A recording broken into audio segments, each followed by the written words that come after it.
অনেকদিন পর বিএনপির একটা ভালো একটা লোক দেখলাম, যে কিনা বিএনপির অপকর্ম দেখা বিএনপি থেকে পদত্যাগ করতেছে। আলহামদুলিল্লাহ, আলহামদুলিল্লাহ।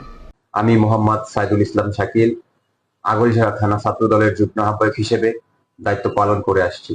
আমি দুর্দিনে দলের জন্য সর্বোচ্চটা দিয়েছি, কোনো কিছু পাওয়ার আশায় নয়, বরং একটি বিশ্বাস ও দায়বদ্ধতা থেকে। তবে অত্যন্ত দুঃখের সাথে লক্ষ্য করছি, আজকের এই বাস্তবতায় আমার সেই ত্যাগ ও অবদানের যথাযথ মূল্যায়ন আমি খুঁজে পাচ্ছি না। এমন তো অবস্থায় আমার আত্মসম্মান ও নীতির জায়গা থেকে অত্যন্ত কষ্ট ও ভারাক্রান্ত হৃদয় নিয়ে আমার প্রিয় দল ও দায়িত্ব থেকে আমি পদত্যাগ করার সিদ্ধান্ত নিয়েছি।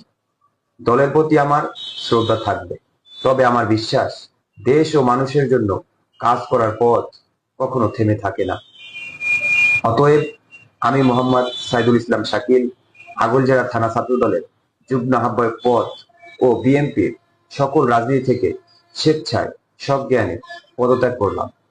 সবাই আমার জন্য দোয়া করবেন। আসসালামু আলাইকুম।